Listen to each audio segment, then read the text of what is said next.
தேவன் தம்முடைய சொந்த குமாரனையே மாம்ச ரூபத்தில் அனுப்பிச்சாரு. ஏன்னா அவர்தான் தேவனுடைய மகிமையை, அது மட்டுமில்லாமல் மனுஷனுடைய மகிமை, அவனுக்கு கொடுக்கப்பட்ட மகிமையை அவர் இந்த பூமியிலே வெளிப்படுத்த முடியும். மனுஷனுக்கு மகிமை கொடுக்கப்பட்டிருக்குது. எத்தனை பேர் நம்புறீங்க அதை? அவனை கனத்தினாலும் மகிமையினாலும் முடிசூட்டினீர் என்று இருக்குது. கன மகிமைக்கு பாத்திரரே, உம்மை கரமுயர்த்தி போற்றி திருநாமம் புகழ்வோம். கன மகிமைக்கு பாத்திரரே, உம்மை கரமுயர்த்தி போற்றி திருநாமம் புகழ்வோம்.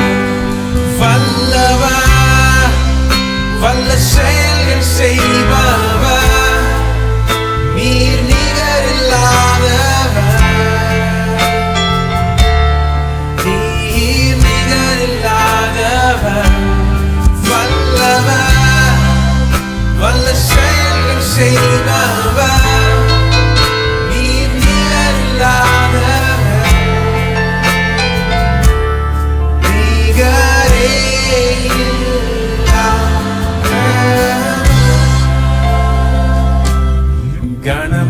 கனமகிமைக்கு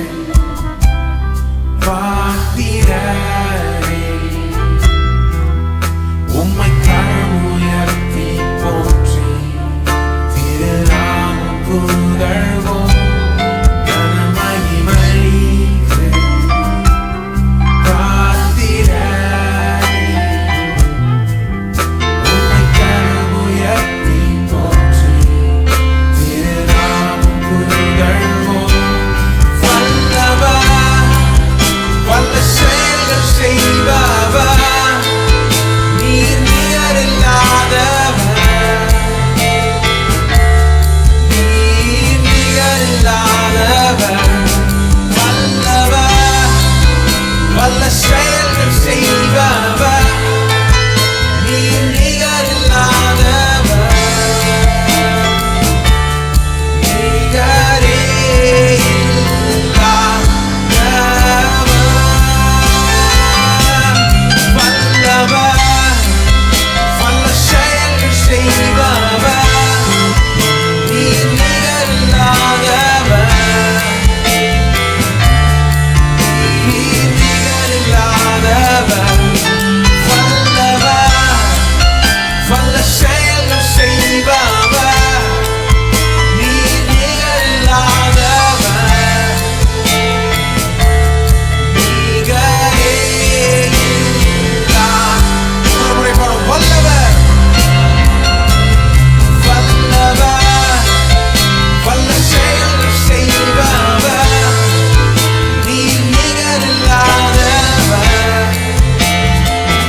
நீர் நிகரில்லாதவர், நிகரே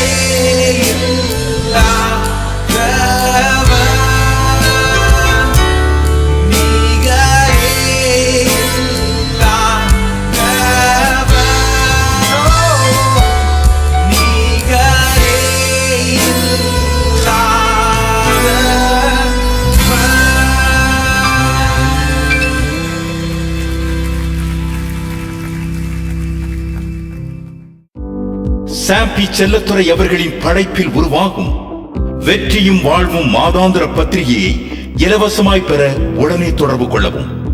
வெற்றியும் வாழ்வும், தபால் பெட்டி எண் 494, வெப்பேரி, சென்னை 7. மேலும் விவரங்களுக்கு தொடர்பு கொள்ளவும் 044 2662185, 266200086, 2662866.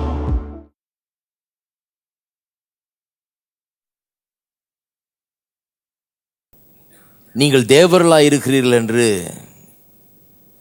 வேதத்தில் சொல்லி இருக்குதே, அந்த வசனத்தை வைத்து சில காரியங்களை நான் எடுத்து காண்பித்து வருகிறேன். அதற்கு இந்த காலையில் செல்வோம், அங்கே ஆரம்பிப்போம். ஆனால் பல காரியங்களை இன்றைக்கு தொடர்ந்து பார்ப்போம். முதல்ல சங்கீதம் 82க்கு திருப்புங்க. சங்கீதம் 8ஐயும் வைத்துக் கொள்ளுங்கள். சங்கீதம் 82க்கு திருப்புங்க.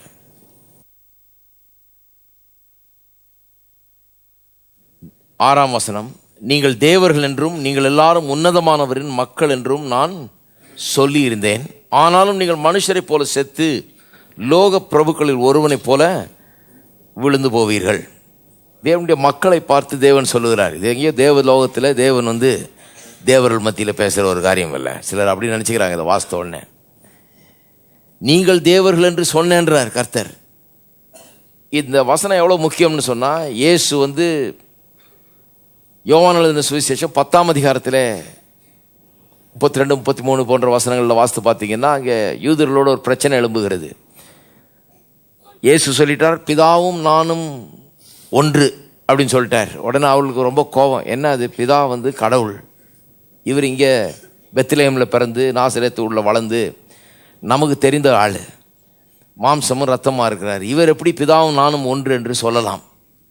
இவரை கல்லெறியவனும் சொல்லி கல் எடுத்துட்டாங்க. கல் எடுத்து அடிக்கிறதுக்கு முன்னால் சொன்னார், அடிக்கிறதுக்கு முன்னால் ஒன்றும் கொஞ்சம் யோசித்து பாருங்கள், எதுக்கு என்ன கல் அடிக்கிறீங்கன்றார். நான் செய்த எந்த நற்கிரியைகளுக்காக என்ன கல்லெறிகிறீர்கள் என்கிறார்.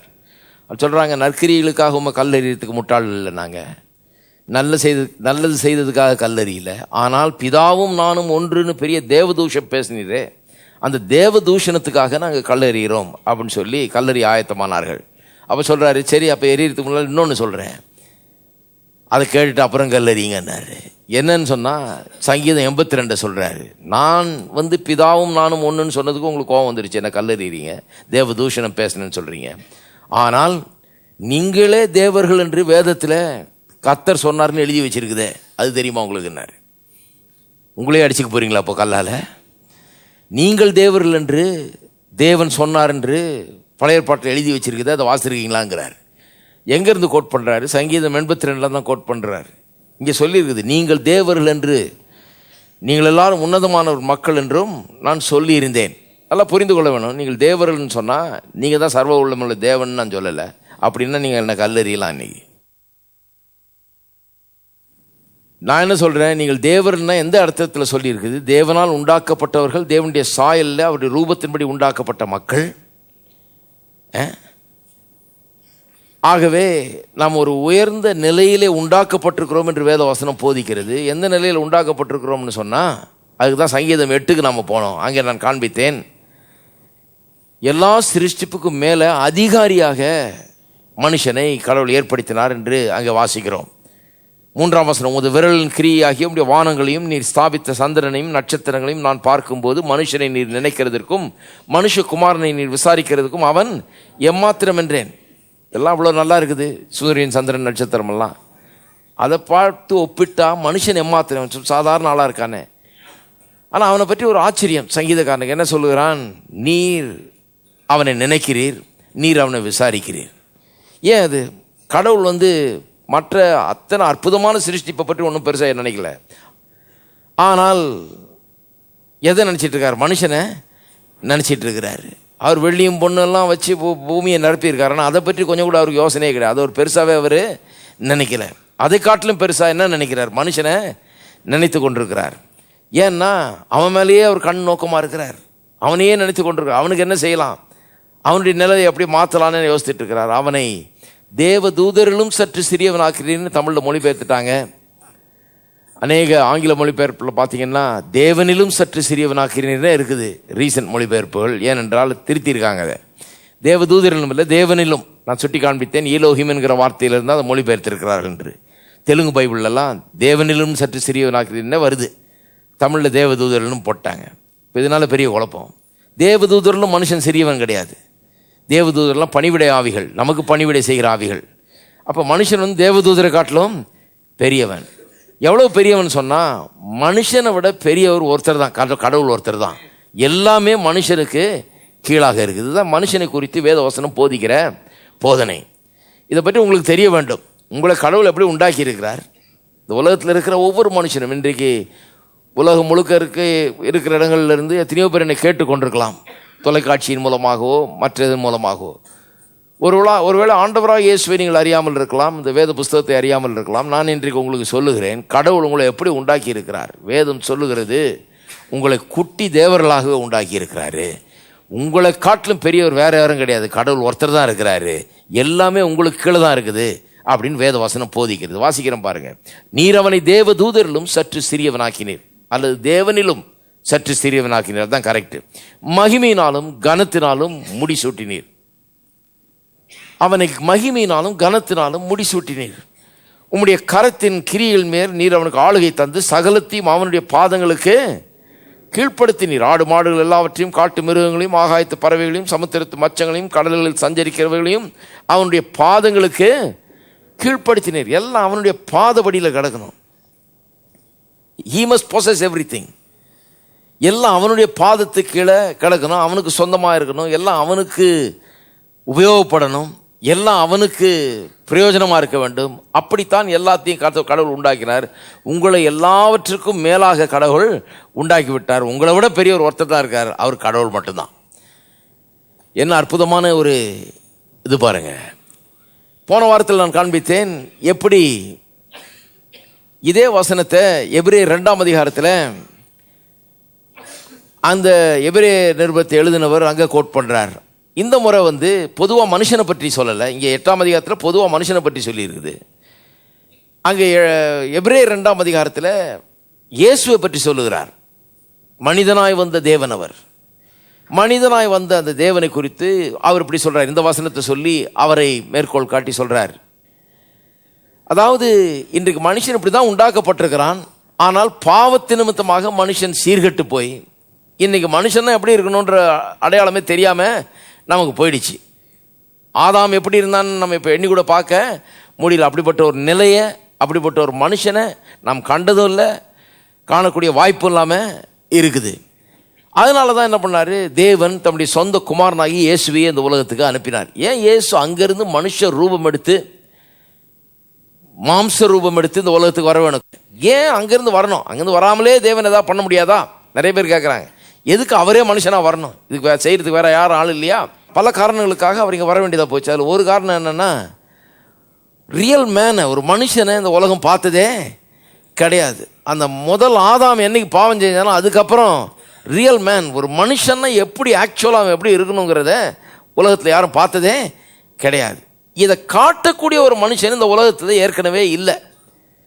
யாரும் பிறக்கவும் இல்லை, பிறக்க போகிறதும் கிடையாது. ஏன்னு சொன்னால் எல்லாரும் பாவத்துக்கு அடிமைகளாக இருக்கிறார்கள், பாவத்தினாலே சீர்கெட்டு போய் கிடக்கிறார்கள். அவர்கள் இருக்க வேண்டிய நிலையில் இல்லை. மனுஷன் எப்படி இருக்கிறான்றதை பற்றி யோசித்து பார்த்தீங்கன்னா பாருங்கள், சில பெரிய பேலஸ் மாதிரி கட்டடங்களை பார்த்துருப்பீங்க, அரண்மனை மாதிரி இருக்கும். நான் பார்த்துருக்கேன் பெரிய அரண்மனை. அந்த காலத்தில் யாரோ பெரிய ஆளுங்க இருந்திருக்கிறாரு, பெரிய ராஜா வாழ்ந்துருக்கிறாருன்னு தெரியுது. 100 ரூம் இருக்கும், பெரிய இது இருக்கும். ஆனால் இன்றைக்கி பார்த்தீங்கன்னா அது அங்கங்கே இடிஞ்சு போய் வெள்ளை கூட அடிக்காமல் செங்கல்லாம் தெரியும். அதில் மனுஷன் குடியிருக்க முடியாது, வெறும் வௌவாலும் மிருக ஜீவனங்களும் தான் அங்கே போய் குடியிருக்குது. அப்படியே பாலடைஞ்ச ஒரு கட்டடமாக கிடக்குது. அதை பார்க்கும்போது அதனுடைய பழைய மகிமை லேசாக நமக்கு தெரியுது. ஓஹோ, இது பெரிய ஆள், யாரோ பெரிய பணக்காரன் இருந்திருக்கா, பெரிய ராஜா யாரோ இருந்திருக்கா, பெரிய கோட்டை அந்த காலத்தில் இருந்திருக்குதுன்றது விளங்குது. ஆனால் இப்போ அந்த கோட்டைக்குள்ளே நம்ம போய் குடியிருக்கிறோம்னா ஒரு நாள் கூட போயிருக்க நம்மளால் முடியாது. ஆனால் அப்படிப்பட்ட ஒரு நிலையில் அது இல்லை. மனுஷன் அப்படிப்பட்ட பாலடைந்த ஒரு கட்டடம் போல தான் இருக்கிறான். அவனுக்கு அந்த பழைய மகிமை லேசாக தெரியுது. தேவனுடைய சாயலில் உண்டாக்கப்பட்டவன், இவனுக்கு ஏதோ ஒரு மகிமை இருக்குதுங்கிறது தெரியுது. ஆனாலும் அது முழுமையாக அவனில் இல்லை. அதனால தான் தேவன் தம்முடைய சொந்த குமாரனையே மாம்ச ரூபத்தில் அனுப்பிச்சார். ஏன்னா அவர் தான் தேவனுடைய மகிமையை, அது மட்டுமில்லாமல் மனுஷனுடைய மகிமை, அவனுக்கு கொடுக்கப்பட்ட மகிமையை அவர் இந்த பூமியிலே வெளிப்படுத்த முடியும். மனுஷனுக்கு மகிமை கொடுக்கப்பட்டிருக்குது. எத்தனை பேர் நம்புறீங்க அதை? அவனை கனத்தினாலும் மகிமையினாலும் முடிசூட்டினீர் என்று இருக்குது. இன்னைக்கு எங்கே பார்க்குறோம் பாருங்க, மனுஷன் இன்னைக்கு எல்லாத்தையும் பார்த்து பயப்படுறான். இன்னைக்கு பாருங்க, நம்ம பெண்கள் பாருங்க, ஒரு பல்லினா கூட பயப்படுறான், ஒரே கூச்சல் போடுவாங்க ஒரு சின்ன பல்லியை பார்த்துட்டு. ஆண்கள் அதுக்கு மேலே சின்ன சின்ன கிருமிகள்லாம் கூட நம்மளை தாக்கி என்னத்தையா வியாதியை உண்டு பண்ணிடுது. ஒரு சின்ன கண்ணால் பார்க்க முடியாத கிருமி எங்கேயோ நுழைஞ்சிக்கிட்டு தகராறு பண்ணிக்கிட்டு இருக்குது உடம்புல போயிட்டு. மனுஷனை போட்டு அவன் படுத்த படுக்கையாக போத்திட்டு கிடக்கிறான். என்னன்னு கேட்டால் இது ஏதோ வைரஸ், ஏதோ கிருமி திருவுண்டு, இது எல்லாம் கர்த்தர் நம்முடைய பாதத்துக்கு கீழே இருக்கும்படியா உண்டாக்குனாரு. ஆனால் மனுஷன் இப்போ என்ன பண்ணுறான்? அதனுடைய பாதத்துக்கு கீழே கிடக்கிறான். அவ்வளோ பெரிய மனுஷன், மகிமையினாலும் கனத்தினாலும் முடிசூட்டப்பட்ட ஒரு மனுஷன் இன்றைக்கு அதை விட்டு தூரமாக வந்து விட்டான். அதன் மத்தியில் தான் இயேசு வந்தார் பாருங்க. இயேசு வந்து அவர் காமிக்கிறாரு, வியாதியை விரட்டுறாரு, அதன் மேலே ஆளுகை செய்கிறார் பாருங்க. ஜுரத்தை போன்றாரு, ஜுரம் போகிறது. முடவனை எழுந்து நடன்றார், அவன் நடக்கிறான். இப்படி அற்புதங்களை செய்கிறார். ஏன்னா மனுஷன் அதை காட்டிலும் பெரியவன்றதை காண்பிக்கிறார். எல்லாத்தை காட்டிலும் மனுஷன் பெரியவன்கிறத காண்பிக்கிறார். காற்றையும் கடலையும் அதட்டுறார், தண்ணி மேலேயே நடக்கிறார். எல்லாம் தன்னுடைய பாதவடிக்கு கீழே என்கிறதை அவர் எடுத்து காண்பிக்கிறார்.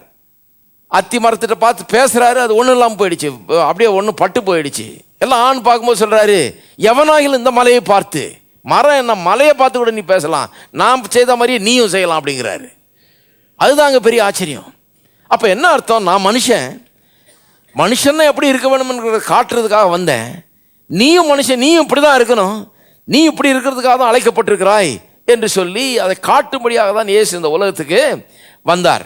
அப்போ இந்த புதிய ஏற்பாடு முழுவதும் பாருங்க, புதிய ஏற்பாட்டை பற்றி ஒரு பெரிய டிஸ்கவரி நம்ம பண்ண போகிறோம். நிறைய பேருக்கு பைபிளே புதுசு, நிறைய பேர் புதுசாக வந்திருக்கிறீங்க, இயேசுவை விசுவாசித்து ஏற்றுக்கொண்டு வந்து கொண்டிருக்கீங்க. நான் சொல்கிறேன், பைபிளில் ஒரு அற்புதமான ஒரு காரியத்தை உங்களுக்கு காண்பிக்கிறேன்.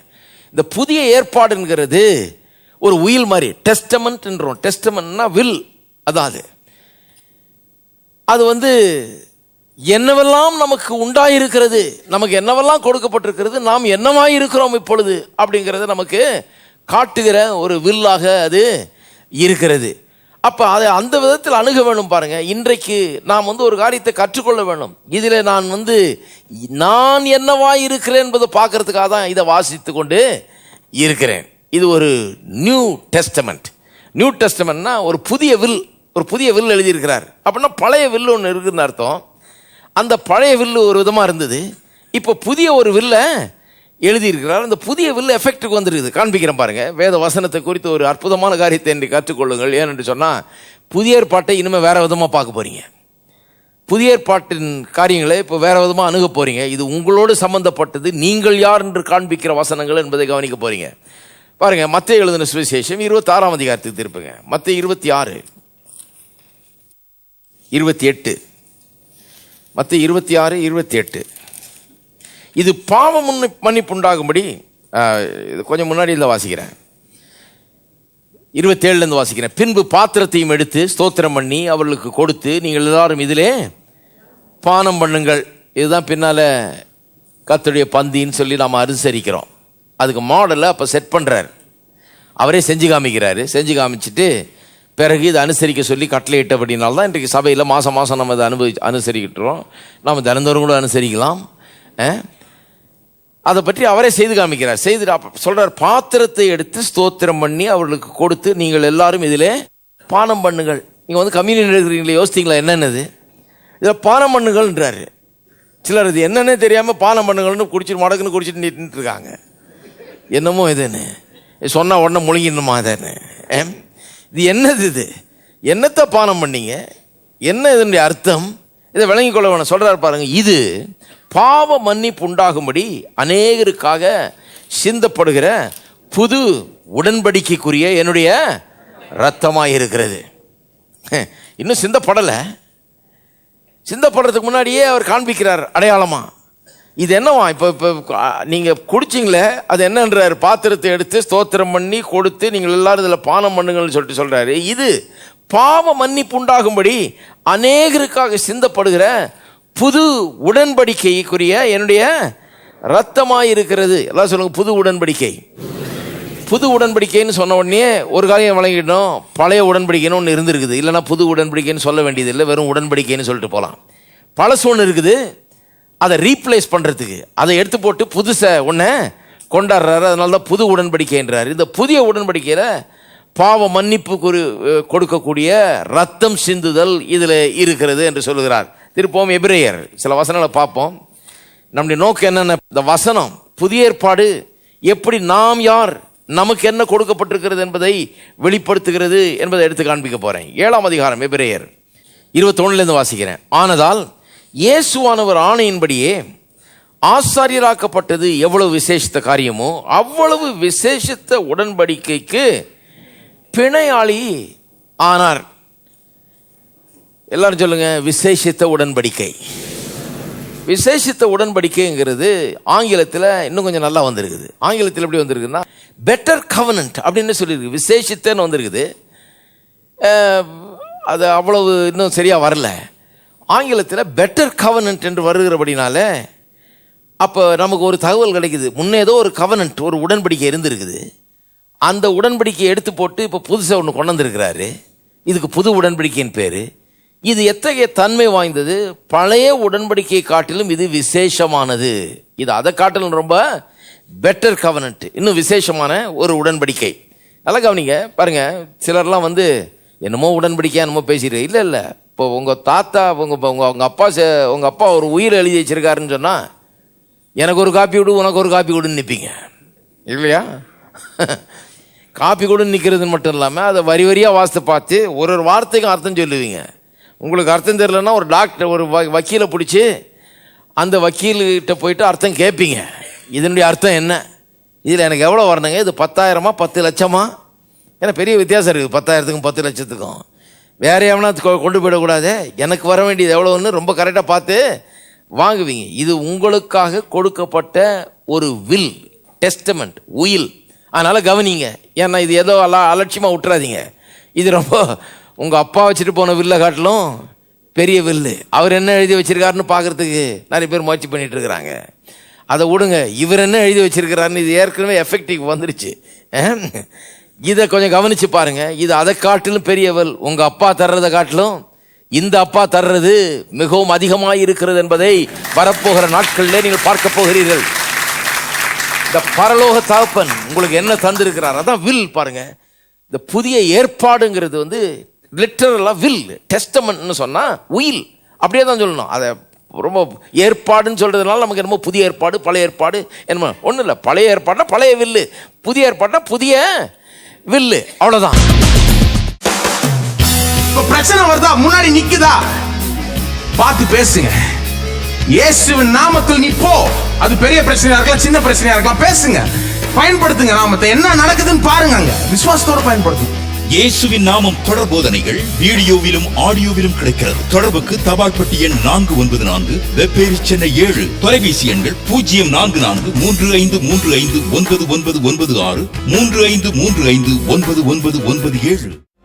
யெகோவா தேவனே, யெகோவா கர்த்தரே, யெகோவா மீட்பரே, யெகோவா ராஜனே, யெகோவா தேவனே, யெகோவா கர்த்தரே, யெகோவா மீட்பரே, யெகோவா ராஜனே.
Yehova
நீ